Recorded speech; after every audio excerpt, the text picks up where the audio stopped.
बिस्मिल्लाहिर्रहमानिर्रहीम। अस्सलाम वालेकुम नाज़रीन, मैं हूँ फैयाज़ राजा और आप देख रहे हैं आपका अपना यूट्यूब चैनल।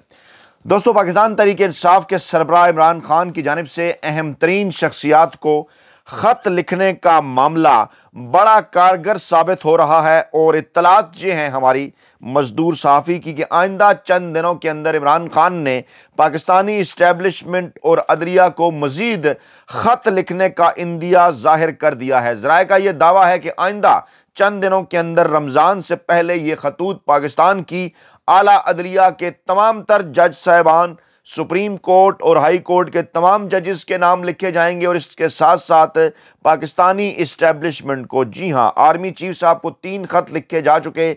अब इस किस्म की इत्तलात हैं, पाकिस्तान तहरीक-ए-इंसाफ के ज़राए कन्फर्म कर रहे हैं कि यह सिलसिला बढ़ता हुआ सीनियर तरीन जर्नलों, कोर कमांडर्स तक जाएगा। गोया पूरी पाकिस्तानी फ़ौज को एड्रेस किया जाएगा और इमरान खान बारहा ये बात कर चुके कि फ़ौज है तो पाकिस्तान है, फ़ौज भी मेरी और मुल्क भी मेरा। और इमरान खान ये चाहते हैं कि पाकिस्तानी फ़ौज और अवाम के दरमियान गुज़श्ता 2 बरसों में जो फासले पैदा हुए हैं वो ख़त्म किए जाएँ। इमरान खान की इस खतूत पर मबनी मस्बत मुहिम का यही मकसद है। इसी दौरान ये इत्तलात भी आई कि हीट पहुँच रही है वहाँ तक जहाँ पर इमरान खान इन ख़तों के ज़रिए हीट पहुँचाना चाहते हैं। और अब ये इत्तलात है कि ये ख़त ना सिर्फ इंटरनेशनल मीडिया के साथ शेयर किए जाएंगे अगले मरहले के अंदर, बल्कि इसके साथ साथ जो है वो जो बैनुल-अक़वामी मीडिया के इदारे हैं उन तक भी भिजवाए जाएंगे। इस किस्म की इत्तलात आने के बाद वफाकी हुकूमत तो परेशान थी ही, इस्टेब्लिशमेंट के यहाँ भी दबाव महसूस किया जा रहा है। और आज एक बड़ी डेवलपमेंट हुई, हमारे ज़राए के मुताबिक अहम शख्सियत अडयाला जेल पहुंची इमरान खान साहब को ये कहने के लिए, ये अपील करने के लिए पाकिस्तानी इस्टेब्लिशमेंट के तर्जुमान के तौर पर कि जनाब आप ये ख़त लिखने का सिलसिला बंद करें, हम आपको कोई भी डील ऑफ़र करने के लिए तैयार हैं। पहले जो डील्स ऑफ़र की गई उनके ऊपर बात हो सकती है, कुछ मज़ीद अगर आपके मुतालबात हैं तो आप सामने रखें, उस पर गौर किया जा सकता है। इसकी 2 रीज़न्स हैं और एक और अहम तरीन वाक़या भी होता है कि इस अहम तरीन मुलाकात से पहले अडयाला जेल के बाहर थप्पड़बाजी भी हो जाती है। वो क्या मामला था, ये थप्पड़ किसने किसको लगाया, इससे क्या कुछ मकसद जो है वो हासिल किया जाना था और क्या मामलात को आईवाश करने के लिए, स्मोक स्क्रीन पैदा करने के लिए इस किस्म के वाक़यात किए जाते हैं। इससे पहले आज का एक बड़ा बयान सलमान अकरम राजा, जिनके ऊपर शेर अफजल मरवत साहब की तरफ से भी मुसलसल इल्ज़ाम तराशियाँ की जा रही हैं कि जनाब सलमान अकरम राजा ने उन्हें जो है वो पार्टी से निकाला। सलमान अकरम राजा का अहम तरीन बयान इमरान खान साहब के हवाले से आया। उन्होंने ऐलान कर दिया कि इमरान खान किसी डील के तहत बाहर नहीं आएंगे। इस मौके पर 15 फरवरी के दिन लाहौर में इंसदाद दहशतगर्दी की अदालत के बाहर आखिरकार मीडिया से ये बात करने की ज़रूरत क्यों उन्होंने महसूस की? कोई तो है जो एक बार फिर इमरान खान के पास डील का पैगाम लेकर गया और उसके बाद सलमान अकरम राजा साहब की ये स्टेटमेंट सामने आई। क्या वो वही शख्सियत तो डील का पैगाम लेकर नहीं गई जिन्होंने शेर अफजल मरवत साहब की पार्टी में वापसी के लिए इमरान खान से सिफारिश भी की? जी हाँ, मैं अली अमीन गंडापुर की 2 दिन पहले तकरीबन 2 घंटे जो मुलाकात हुई उनकी इमरान खान साहब के हवाले से, उसका जिक्र कर रहा हूँ। और आज जो छुट्टी के दिन इमरान खान से अहम शख्सियत मुलाकात करने गई, दोनों की तफसीलात रखते हैं जनाब आपके सामने। लाहौर में इंसदाद दहशतगर्दी की अदालत के बाहर मीडिया से गुफ्तगू करते हुए सलमान अकरम राजा ने कहा कि इमरान खान बनीगाला मुंतकिल होने जैसी ऑफर्स मुंतकिल जो है वो मुस्तरद कर चुके हैं और इमरान खान आइन और कानून की सरबुलंदी के लिए जेल में है। अपोजिशन जमातों का अलायंस खुश आइंद है, कौम भी ऐसा चाहती है। अब अपोजिशन जमातों के इस अलायंस से क्या मुराद है, इसकी तफसीलात भी आपके सामने रखते हैं। आंखें और कान पाकिस्तान तहरीक-ए-इंसाफ को खुले रखने होंगे, इसका एक बैकग्राउंड है मैं आपके सामने रख रहा हूँ। जो इंटरनेशनल ऑडिट होने जा रहा है पाकिस्तान के 8 फरवरी 2024 के इंतखाबात का, जो कि एक बहुत बड़ी चार्जशीट है पाकिस्तानी इस्टेब्लिशमेंट के ख़िलाफ़, और इमरान खान ए से लेके जी तक तमाम तर जो तफसीलात हैं वो पूरी दुनिया के सामने रखते हुए पाकिस्तानी इस्टेब्लिशमेंट और पाकिस्तानी अदलिया के सामने रखते हुए ये वाज़ेह कर चुके हैं यूएसपी में मौजूद सबूतों की मदद से कि यह सब कुछ किसके कहने के ऊपर हुआ, किस तरह से पाकिस्तानी इस्टेब्लिशमेंट बराह रास्त तौर पर इन मामलात के अंदर मुलव्वस थी।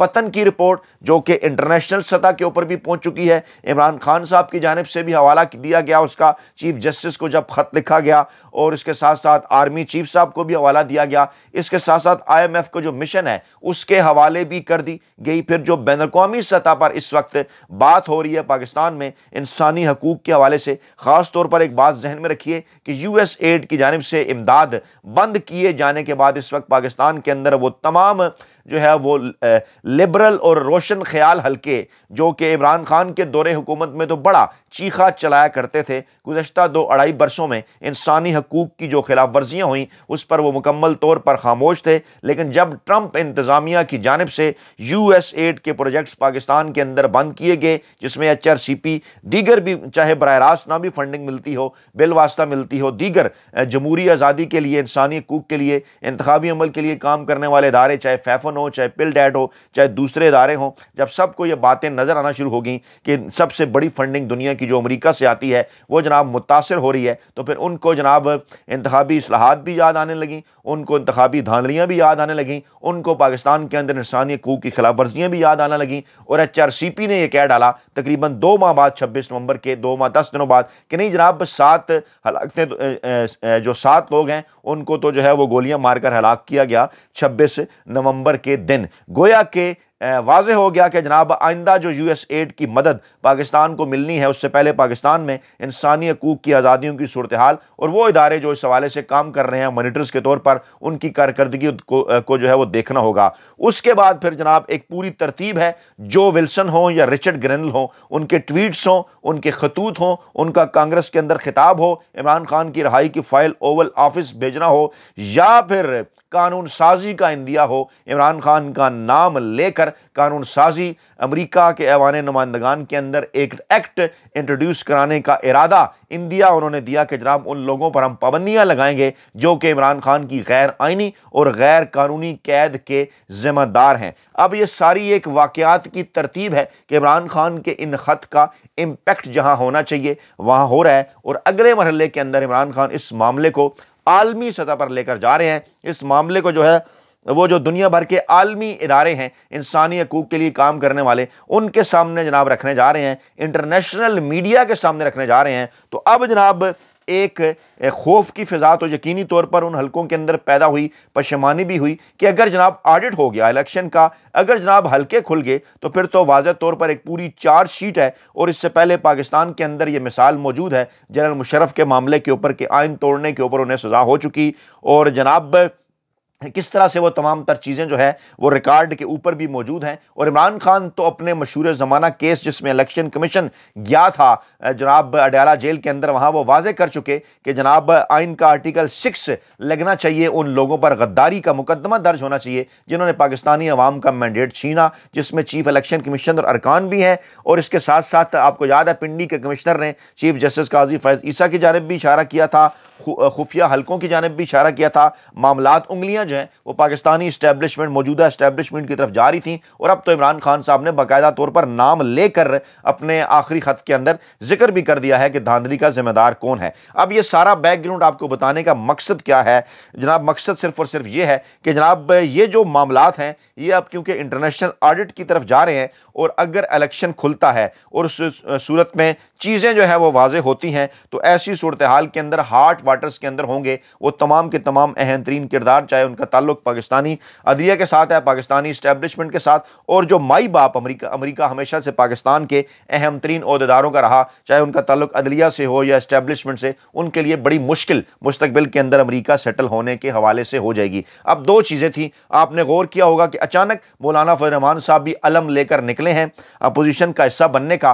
और कह रहे हैं जनाब कि हमारे और PTI के दरमियान ताल्लुकात बेहतर हो रहे हैं। लेकिन इसमें एक खास मामला है जिस पर आपको गौर करना होगा। पाकिस्तान तहरीक इंसाफ की क़यादत को भी इमरान खान साहब से जो है वो रहनुमाई लेकर इसके ऊपर बाकायदा तौर पर एक स्ट्रेटजी बनाना होगी। वो ये है कि पाकिस्तान तहरीक इंसाफ का मुतालबा क्या होगा, इस तहरीक के अंदर क्या नेशनल अवामी मैंडेट जो 8 फरवरी 2024 को पाकिस्तान तहरीक इंसाफ को मिला उसकी वापसी की बात की जाएगी, या फिर मुल्क में नए इंतखाबात के हवाले से कहा जाएगा कि नए इंतखाबात कराएं। अब इसमें एक मामला बड़ा इंपॉर्टेंट है। अगर तो मैंडेट की वापसी होती है, अगर तो इलेक्शन खुलता है, तो तमाम जो किरदार हैं उनको सजाएं मिलेंगी। तमाम तर किरदार वाजे हो चुके हैं कि कौन कौन से थे, इसके अंदर किस किस का क्या किरदार था, और पाकिस्तान तहरीक इंसाफ को, पाकिस्तानी अवाम को अपना हक वापस मिलेगा। लेकिन दूसरी जानिब जो बात मौलाना फजल रहमान साहब कह रहे हैं, अगर उनके पीछे पाकिस्तान तहरीक इंसाफ लग जाती है तो मुमकिन तौर पर बयानिए का नुकसान भी हो सकता है, अवाम भी दूर जा सकते हैं। नए इलेक्शन से पहले काफ़ी सारी कार्रवाइयाँ इस चुंतखब हुकूमत की जानिब से डाली जा सकती हैं, मजीद रास्ते में रोड़े अटकाए जा सकते हैं पाकिस्तान तहरीक इंसाफ के, और उस सारे मामले के ऊपर जो 8 फरवरी 2024 को या उससे पहले हुआ उसके ऊपर मट्टी डाली जा सकती है। तो यह मट्टी डालने का प्लान है जो कि मौलाना फजल रहमान साहब के हवाले किया गया। हमारे ज़राए के मुताबिक कि जनाब मैंडेट वापसी की बात ना की जाए बल्कि नए इलेक्शन की बात की जाए, और उसमें यह दुर्फुंतरी भी मौलाना फजल रहमान साहब छोड़ रहे हैं कि देखिए जनाब हमारे साथ भी तो खैबर पख्तूनख्वा के अंदर धांधली हो गई और पाकिस्तान तहरीक इंसाफ वहाँ भी धांधली से जीती। ये एक इंतहाई ख़तरनाक बयानिया है जिसका हकीकत से किसी तौर पर कोई ताल्लुक नहीं है, और पाकिस्तान तहरीक इंसाफ को इस बयानिए से डिस्टेंस इख्तियार करना होगा। और जो बात जमात इस्लामी ने की है, अगरचे कई मौके पर जमात इस्लामी भी इस्टेब्लिशमेंट की बी टीम के तौर पर सामने आई, अपना सियासी स्पेस हासिल करना चाहती है, जो कि थर्ड फोर्स के नाम पर पाकिस्तान तहरीक इंसाफ ने सारे का सारा जो है वो ले लिया है। तो उनकी जानिब से हाफिज नेमर रहमान साहब ने कहा कि हमें हैरत है कि पीटीआई जो है वो असल फार्म 45 फार्म 47 के तहत जीती हुई है। कराची और पंजाब के अंदर हमारे पास भी इसके सबूत हैं। तो पाकिस्तान तहरीक इंसाफ बजाय ये कि ये मुतालबा करने के कि हमारा मैंडेट वापस किया जाए, वो ये मुतालबा कर रही है कि मुल्क में नए इलेक्शन कराए जाए। अब आपने इमरान खान का जो बयानिया है उसके ऊपर भी गौर किया होगा, क्यों इमरान खान पैदर पे तब्दीलियां भी पार्टी के अंदर कर रहे हैं, क्योंकि कुछ अहम तरीन जगहों पर कुछ अहम तरीन लोग जो हैं वो जनाब जो है वो उनके राबते हैं इस्टेब्लिशमेंट के साथ, इंडल्ज वो करवाए गए हैं, और वो एक मुख्तलिफ बयानिया पार्टी के अंदर नए इलेक्शन के हवाले से करते हैं। जबकि इमरान खान साहब अपने तमाम तर ट्वीट्स के अंदर, एक्स अकाउंट के अंदर ये बात, तमाम स्टेटस के अंदर, पिछले तीनों खतूत के अंदर ये बात वाजे कर चुके कि 8 फरवरी 2024 को जो कुछ हुआ उसकी तहकीकात होनी चाहिए, और ये उसके ऊपर जो है वो पर्दा डालने के लिए सब कुछ किया जा रहा है। और उनका मुतालबा वही है कि जनाब 26 नवंबर 9 मई उससे पहले रजीम चेंज ऑपरेशन और 8-9 फरवरी की दरमियानी रात जो कुछ हुआ इस पर जुडिशल कमीशन बनाकर दूध का दूध और पानी का पानी सामने जो है वो लेकर आया जाए। इस दौरान एक काम और होता है, शानदाने गुलजार साहब समा टीवी के ऊपर बैठती हैं और शेर अफजल मरवत साहब जियो टीवी के ऊपर बैठते हैं और तकरीबन एक ही बात करते हैं। ये मैं तस्वीर आपको दिखा रहा हूँ, और ये जनाब अलीम खान साहब का चैनल समा टीवी, मीर शकील रहमान साहब का चैनल जियो टीवी, और यहाँ पर शेर अफजल मरवत साहब कहते हैं कि बस इमरान खान के कानों में बात डालने की देर होती है, लोगों की किस्मत के फैसले हो जाते हैं। मैं नहीं समझता कि पार्टी के मामला दुरुस्त चल रहे हैं और चपड़ासी से लेकर चेयरमैन तक का फैसला इमरान खान करते हैं। तो जनाब दीगर सियासी जमातों में क्या होता है मरवत साहब, वो तो आपने नहीं बताया। पाकिस्तान तहरीक इंसाफ में तो फिर इतनी जमहूरियत है कि आप खुल के बात कर रहे हैं। शानदाने गुलजार साहब कहती हैं कि मिसाइल यूसुफजई को 9 मई के बाद पार्टी में लॉन्च किया गया है। बानी पीटीआई से हमारी लड़ाई यही थी कि वो मरदम शनास नहीं थे। ये शानदाने गुलजार कह रही हैं, और फिर क्या कह रही हैं कि मिसाइल यूसुफजई बुशरा बीबी की तर्जमान है लेकिन पीटीआई का हिस्सा नहीं है। उन्हें बुशरा बीबी की तर्जमान किसने मुकर्रर किया, ये भी बताइए शानदाने गुलजार साहब। तो जनाब ये इमरान खान के फैसलों के ऊपर शेर अफजल मरवत साहब और शानदाने गुलजार साहब समा और जियो टीवी के ऊपर बैठकर तनकीद कर रहे हैं, पाकिस्तानी अवाम के दरमियान कन्फ्यूजन फैला रहे हैं। ये तमाम तर मामलात साबित करते हैं, और आप इस बात के ऊपर यकीनन कमेंट करके बताएंगे कि मकसद क्या है, क्या क्या मकासद खुफिया हल्के हासिल करना चाहते हैं पाकिस्तान तहरीक इंसाफ के अंदर इस किस्म के लोगों को प्लांट करने के बाद। अब जनाब उस मामले को समझिए जो मैंने आपको कहा कि हीट क्योंकि पहुंच रही है। तो फवाद चौधरी साहब जो कि पाकिस्तानी इस्टेब्लिशमेंट के इंतहाई करीब समझे जाते हैं, जनाब 2 दिन पहले अली अमीन गंडापुर साहब मिलते हैं, 2 घंटा वो मिन्नत तरला करते हैं, इमरान खान साहब को मनाने की कोशिश करते हैं कि तीसरा ख़त जनाब आपने मंदराजात तो बता दिया, आपने जारी नहीं करना, सोशल मीडिया टीम को मना करें। दरख्वास्त लेकर जाते हैं पाकिस्तानी इस्टेब्लिशमेंट की जानिब से, लेकिन इमरान खान साहब इनकार कर देते हैं, और वहाँ पर वो ये दरख्वास्त भी करते हैं कि शेर अफजल मरवत को वापस लाया जाए जलसे के अंदर आपने देखा होगा किस तरह शेर अफजल मरवत साहब को गंडापुर साहब ही प्रमोट कर रहे थे, इस किस्म की चीज़ें आई जनाब वाज़े तौर पर। लेकिन ऐसी सूरत हाल के अंदर जब फवाद चौधरी साहब वहाँ पहुँचते हैं तो वहाँ पर शुएब शाहीन भी मौजूद होते हैं अडयाला जेल के बाहर। अब वहाँ पर वो दोनों आपस में लड़ पड़ते हैं। गेट नंबर 5 का जनाब ये वाक़या है। शुएब शाहीन को वो ज़मीन पर गिरा देते हैं, उनके बाजू के ऊपर चोट भी आती है और फवाद चौधरी शुएब शाहीन साहब से कहते हैं तुम टाउट हो। ये बात फवाद चौधरी साहब शुएब शाहीन से कहते हैं कि तुम टाउट हो। शुएब शाहीन जो कि इस्लामाबाद के अंदर पीटीआई के उम्मीदवार थे, इलेक्शन वो जीते थे, उन्हें हरा दिया गया।